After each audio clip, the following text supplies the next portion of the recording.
Welcome back to my YouTube channel. एक बार फिर आप सभी का स्वागत है।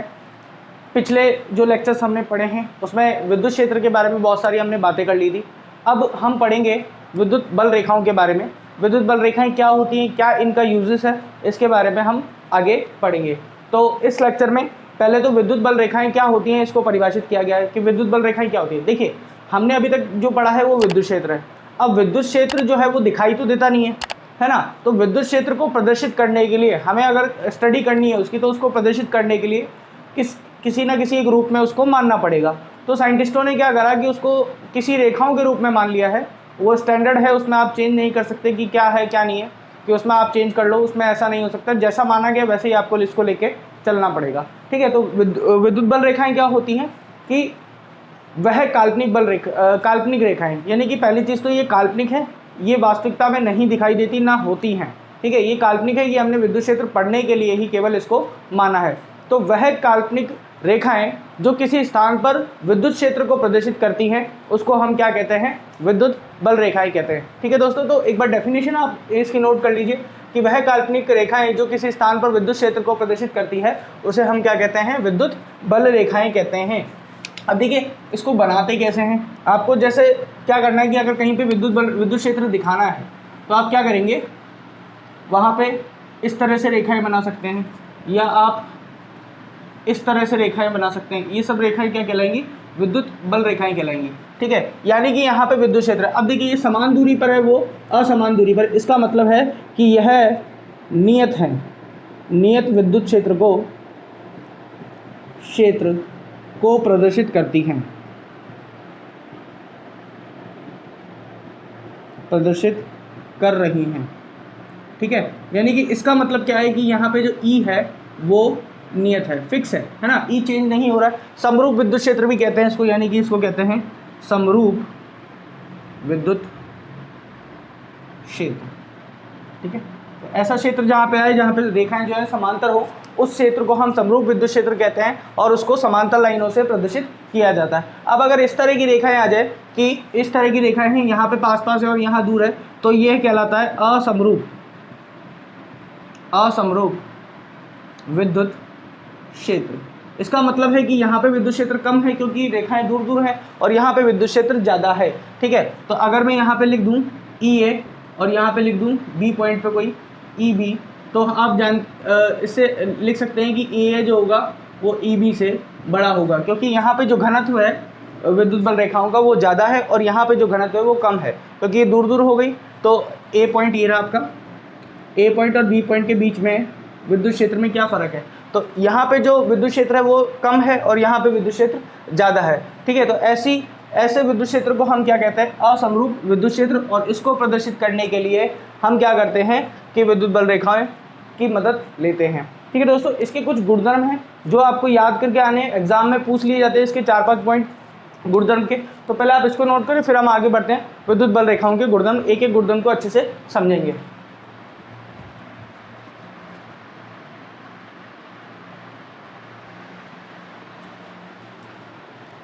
चलिए दोस्तों, तो आगे हम बढ़ते हैं पहली प्रॉपर्टी की तरफ। पहला गुणधर्म विद्युत बल रेखाओं की गुणधर्म। देखिए, चुंबकीय बल रेखाओं के भी आगे गुणधर्म आएंगे, वो भी आपको याद करने और इसमें और उसमें आपको अंतर भी पता होना चाहिए। तो पहले इसमें गुणधर्म पढ़ते हैं। पहला गुणधर्म क्या है कि विद्युत बल रेखाएं जो है धनात्मक आवेश से आती हैं और कहाँ को जाती हैं, अनंत की तरफ जाती हैं या नेगेटिव की तरफ जाती हैं। पहले आपको क्या ध्यान रखना है, कहाँ से निकलती हैं, है ना, कहाँ से निकल रही हैं, ये पॉजिटिव आवेश से निकलेंगी। ठीक है, और अंदर कहाँ किस में जाएंगी, नेगेटिव आवेश के अंदर जाएंगी। पॉजिटिव से निकलेंगी और किस में जाएंगी, नेगेटिव। लेकिन यहाँ से कोई भी मैंने नेगेटिव की तरफ नहीं दर्शाई है, तो इसका मतलब है कि विद्युत बल रेखाएं या तो पॉजिटिव से निकल गई, अगर कोई नेगेटिव आवेश सामने रखा है तो उसमें चली जाएंगी, और अगर उसमें नहीं जा पाई तो ये कहाँ चली जाएंगी, अनंत की तरफ चली जाएंगी। और ऐसे ही नेगेटिव आवेश इस पर कहाँ से आ रही हैं, या तो कोई पॉजिटिव सामने रखा है तो पॉजिटिव से आ रही होंगी, नहीं तो कहाँ से आ रही होंगी, अनंत से आ रही होंगी। अब पढ़ लीजिए इसको, विद्युत बल रेखाएं पॉजिटिव आवेश से निकलती हैं अथवा अनंत से आती हैं। या तो पॉजिटिव आवेश से निकलेंगी या फिर कहाँ से आएंगी, अनंत से आएंगी। इस पर पॉजिटिव आवेश से निकलती हैं अथवा अनंत को जाती हैं, अनंत को जाती हैं। ठीक है, अनंत से आती हैं, ठीक है। तो पॉजिटिव आवेश से निकल रही हैं अथवा अनंत को जा रही हैं, ठीक है, या फिर नेगेटिव आवेश की ओर आ रही हैं अथवा इस पे कहाँ से आ रही हैं, अनंत से आ रही हैं। तो दो चीज़ें हैं इसमें दोस्तों, आपको ध्यान रखना है, इस पे दो जगह से आ सकती है ना। अगर पॉजिटिव आवेश कोई सामने है तो पॉजिटिव से आ रही है कहाँ, नेगेटिव की तरफ। मेन इसकी दिशा क्या है, पॉजिटिव से नेगेटिव की तरफ। पॉजिटिव से आती है कहाँ जाती है, नेगेटिव की तरफ जाती हैं। अगर नेगेटिव आवेश नहीं है तो कहाँ चली जाएंगी, अनंत पे चली जाएंगी। इसीलिए मैंने लिखा है कि पॉजिटिव आवेश से निकलती हैं और अनंत की तरफ चली जाती हैं, और नेगेटिव आवेश है तो नेगेटिव आवेश के अंदर आएंगी, और कहाँ से आ रही है, पॉजिटिव से। तो पॉजिटिव से अगर नहीं आ पा रही तो कहीं अनंत से ये इस पे आ रही होंगी, ठीक है। तो ये जो है इसको फैला देगा, ये दूर भेज देगा और ये अपनी ओर आकर्षित करेगा, ठीक है। तो पहली प्रॉपर्टी ये थी, ये आपको डायग्राम के साथ बना के आना दोस्तों, पूरे मार्क्स मिलेंगे, एग्जामिनर समझ जाएगा, पढ़ने की जरूरत नहीं पड़ेगी कि आपको ये सब चीज़ें पता है, ठीक है। दूसरी प्रॉपर्टी पढ़ते हैं। देखिए विद्युत बल रेखा एक मैंने टेढ़ी भी बनाई थी, अब टेढ़ी बनाई है, टेढ़ी जो बल रेखा बनाई है इस पर मैं एक बिंदु ले लेता हूँ, ठीक है। इस पर मैंने एक बिंदु ले लिया, ए बिंदु है, इस पर मैं क्या कर रहा हूँ, एक स्पर्श रेखा खींच रहा हूँ, ठीक है। अगर मैंने इस बिंदु पर जो स्पर्श रेखा खींची है तो ये स्पर्श रेखा आपको क्या व्यक्त करेगी, स्पर्श रेखा आपको व्यक्त करेगी ई की दिशा, ई की दिशा, किसकी दिशा, ई की या फिर एफ की दिशा। क्योंकि देखिए जो ई की दिशा होती है वही एफ की दिशा होती है, या हम कह सकते हैं जो बल की दिशा होती है वही विद्युत क्षेत्र की दिशा होती है। तो इसमें ये बिंदु पर जो स्पर्श रेखा खींची जाएगी वो किसको व्यक्त करेगी, या तो ई की दिशा या एफ की दिशा। देखिए विद्युत बल रेखाओं पर स्थित किसी बिंदु पर खींची गई स्पर्श रेखा उस स्थान पर विद्युत क्षेत्र की दिशा अथवा विद्युत बल की दिशा को व्यक्त करती है, दोनों की दिशाओं को व्यक्त करेगी।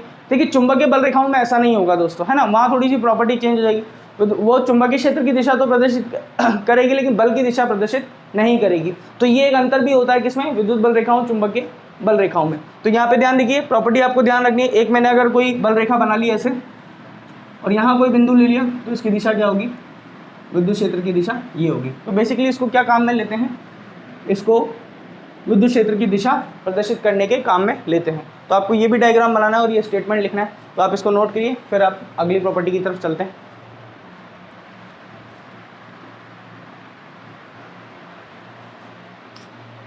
चलिए अब बढ़ते हैं हम अपने तीसरे गुणधर्म की तरफ। ये क्या कहता है कि विद्युत बल रेखाएं एक दूसरे को कभी भी प्रतिच्छेद नहीं करती हैं, एक दूसरे को कभी भी प्रतिच्छेद नहीं करेंगी।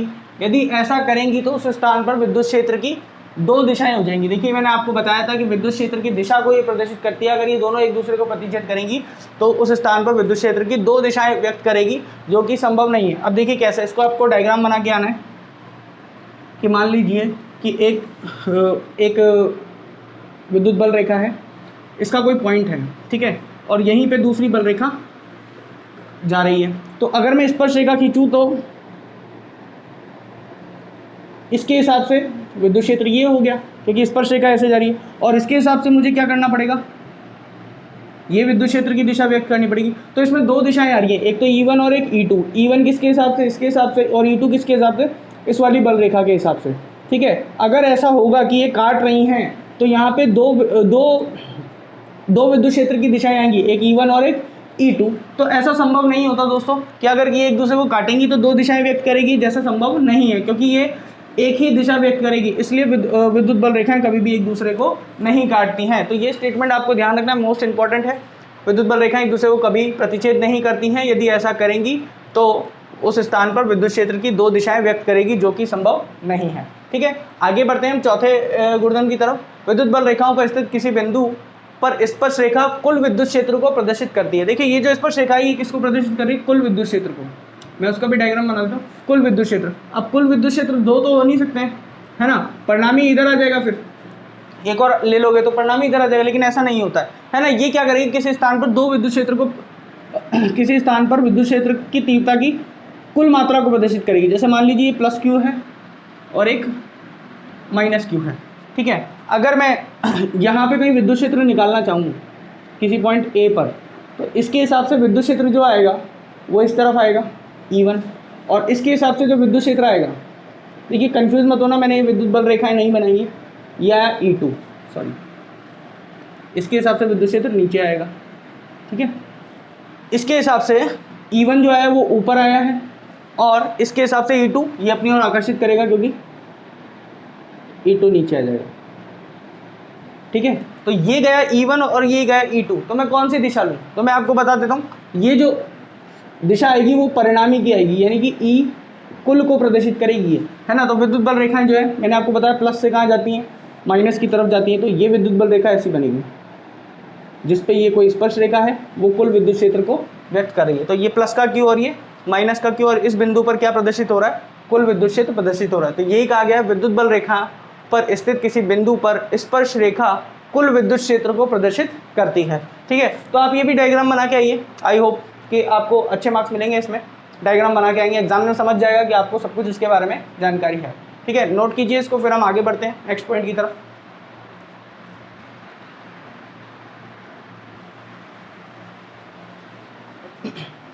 चलिए दोस्तों आगे बढ़ते हैं नेक्स्ट प्रॉपर्टी की तरफ, ठीक है।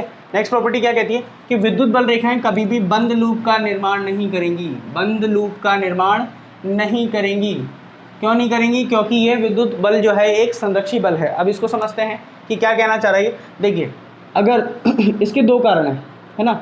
अगर मैं ऐसे विद्युत बल रेखाएं बना दूँ क्लोज लूप में, ठीक है, बंद लूप में बना दिया, तो सोचिए कि अगर मैं यहाँ पे प्लस क्यू ले लूँ तो यहाँ से निकल रही हैं और यहाँ से निकलेंगी तो वापस यहाँ तो जा नहीं सकती, क्योंकि प्लस पे तो आती नहीं, प्लस से हमेशा जाती हैं। तो पहला कारण तो यही है कि अगर मैं यहाँ प्लस क्यू आवेश ले लूँ तो प्लस क्यू से हमेशा निकलेगी, कभी भी उस पर जाएगी नहीं। तो यहाँ पे तो अगर प्लस क्यू लिया है तो ये इसमें आ रही है अंदर, तो ये वैसे ही गलत हो गया। अगर आपको बंद लूप बनाना है, अगर आपने बंद लूप बनाया तो इसके दो कारण हैं कि पहला कारण ये कि प्लस से जाती नहीं है। अगर आप यहाँ पे माइनस क्यू लेना चाहते हो तो माइनस क्यू पे आ तो रही है, वो तो सही है, लेकिन माइनस क्यू से कभी भी निकलेगी नहीं, इसलिए हम कह सकते हैं कि ये बंद लूप का निर्माण नहीं करती। अब दूसरा कारण देखिए, दूसरा कारण जो है क्योंकि विद्युत बल क्या है, एक संरक्षी बल है।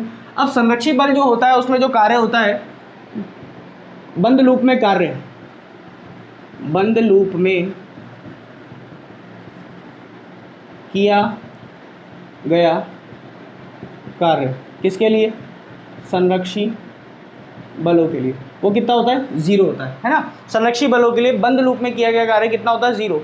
लेकिन अगर मैं इसको ऐसे बनाता हूं तो कार्य कितना आ जाएगा? देखिए, कार्य होता है एफ डॉट डी आर। कार्य जो आएगा यहाँ पे एफ क्या है? क्यू ई, ठीक है, एफ डॉट डी आर, कार्य बराबर एफ डॉट डी आर। विस्थापन कितना हो रहा है? 2 पाई आर, ठीक है। तो कार्य क्या हो गया? ये आ जाएगा W बराबर q e into 2 pi r. और ये कार्य आ गया तो ये जीरो थोड़ी है, जीरो होना चाहिए था हमारा कार्य, तो है ना, क्योंकि ये संरक्षी बल है और संरक्षी बलों द्वारा किया गया कार्य बंद लूप में क्या होता है? जीरो होता है, इसलिए इसको हम कभी भी बंद लूप में नहीं बनाते हैं। तो आप दोनों कारण ध्यान रखिए, जो भी कारण आप लिख के आना चाहें। पहला कारण बहुत आसान है, प्लस क्यू से अगर निकलेगी तो प्लस क्यू की तरफ जाएगी नहीं, ठीक है, ये फैक्ट ही गलत हो गया। अगर ये माइनस क्यू ले रहे हो आप, अगर माइनस क्यू ले रहे हो तो माइनस क्यू की तरफ अगर आ रही है तो माइनस क्यू से निकलेगी नहीं, ठीक है। तो ये कारण जो है वो यही कारण है कि इसको कभी भी बंद लूप में नहीं बनाते, ठीक है। अगला पॉइंट देखिए, विद्युत बल रेखाओं की सघनता जिस स्थान पर अधिक होगी वहां विद्युत क्षेत्र की तीव्रता भी अधिक होगी। देखिए, इसकी सघनता यानी कि मैं अगर विद्युत बल रेखाओं को बनाऊं इस प्रकार से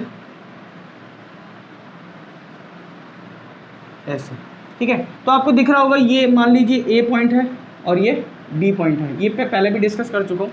तो ए पॉइंट जो होगा वहाँ सघनता ज़्यादा है, ठीक है, तो यहाँ पे विद्युत क्षेत्र की तीव्रता भी ज़्यादा होगी, किसकी तुलना में? बी की तुलना में। यहाँ सघनता ज़्यादा है तो यहाँ पे विद्युत क्षेत्र की तीव्रता ज़्यादा होगी, यहाँ सघनता कम है क्योंकि दूर दूर है लाइनें, तो यहाँ पे सघनता कम होगी तो विद्युत क्षेत्र की तीव्रता भी यहाँ पे कम होगी। तो दोस्तों इसको नोट कीजिए, ठीक है। डायग्राम के साथ में मैंने सभी जितनी भी विद्युत बल रेखाएं उसके जो डायग्राम है उसके साथ में आपको एक्सप्लेन करा। अभी एक दो प्रॉपर्टी और बाकी है, उसको नोट कीजिए, फिर हम आगे बढ़ते हैं।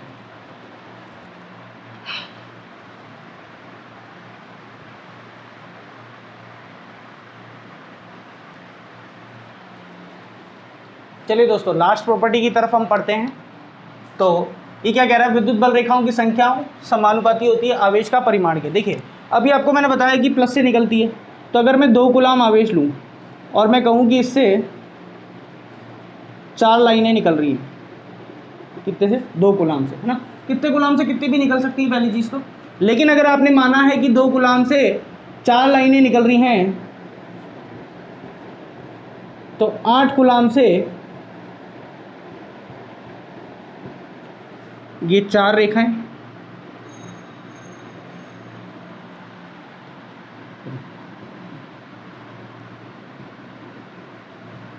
ठीक है। अगर 2 कूलम आवेश से 4 रेखाएं निकल रही हैं तो आपको 8 कूलम आवेश से कितनी रेखाएं निकालनी पड़ेगी? 8 निकालनी पड़ेगी, यानी कि डायरेक्टली समानुपाती होती है किसके?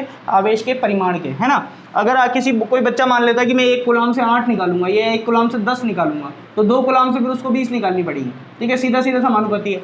अगर वो 10 कूलम से 20 रेखाएं निकालता है तो 20 कूलम से 40 हो जाएगी, ठीक है, डायरेक्टली समानुपाती है। 2 कूलम से 4 रेखाएं तो 4 कूलम से 8 रेखाएं, ये कोई फिक्स नहीं है कि 1 कूलम से इतनी ही निकलेगी, कितनी भी निकल सकती है, लेकिन ध्यान रखिए विद्युत बल रेखाओं की संख्या किसके समानुपाती है?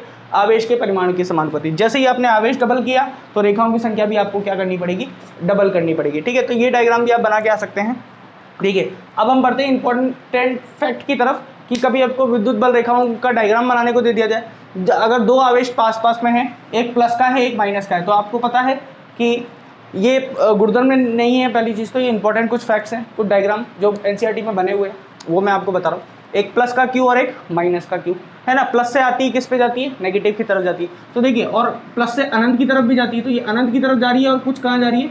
नेगेटिव की तरफ। और नेगेटिव पे कहाँ से आ रही है? प्लस से आ रही है और अनंत से आ रही है। तो पहला डायग्राम यही है, जब एक प्लस क्यू रखा है पास में और उसके पास में क्या रखा है? एक माइनस क्यू रखा है। एरो का ध्यान रखिएगा, प्लस के क्यू से निकल रही है और माइनस क्यू की तरफ आ रही है, ठीक है। तो ये डायग्राम आपका प्लस क्यू और माइनस क्यू आवेश को पास पास में लेने पर आता है, ठीक है। अगर दोनों आवेश प्लस के हों तो देखिए प्लस से प्लस में जा नहीं सकती, है ना। प्लस से निकलेगी तो सही, लेकिन प्लस कोई माइनस नहीं है तो माइनस की तरफ नहीं जाएगी, तो ये कहाँ जाएगी? अनंत की तरफ जाएगी। लेकिन ये इधर नहीं जाएगी और एक दूसरे को क्या करेंगी? प्रतिकर्षित करेंगी। तो ये इधर मुड़ जाएगी और ये वाली इधर मुड़ जाएगी। दोनों प्लस के हैं तो दोनों प्लस से ये जो विद्युत बल रेखाएं हैं ये निकल के कहाँ जा रही है? अनंत की तरफ जा रही है। बीच में जो होगा विद्युत क्षेत्र शून्य हो जाएगा, है ना, क्योंकि यहाँ पे काटेंगी तो है नहीं, मुड़ जाएंगी बस, ठीक है। इसी तरह से नेगेटिव पे देखिए कुछ नहीं है, सेम डायग्राम है, बस एरो चेंज है और चिन्ह चेंज है, ठीक है। नेगेटिव में क्या हो रहा है? अनंत से आ रही है दोनों पे, है ना। यहाँ पे कोई रेखाएं नहीं आ रही क्योंकि ये दोनों एक दूसरे को क्या कर रही हैं? प्रतिकर्षित कर रही हैं। तो इसका मतलब है कि यहाँ पे विद्युत क्षेत्र क्या होगा? 0 हो जाएगा, ठीक है दोस्तों। तो ये डायग्राम, सुंदर सा डायग्राम आप अपनी कॉपी में बनाइए और एग्जाम में भी आपसे अगर विद्युत बल रेखाएं के बारे में पूछा जाता है तो आप ये सब लिख के आइए, तो आपको पूरे मार्क्स मिलेंगे, कोई आपके मार्क्स नहीं काटेगा। दोस्तों फिर मिलते हैं अगले सेक्शन में। Thank you.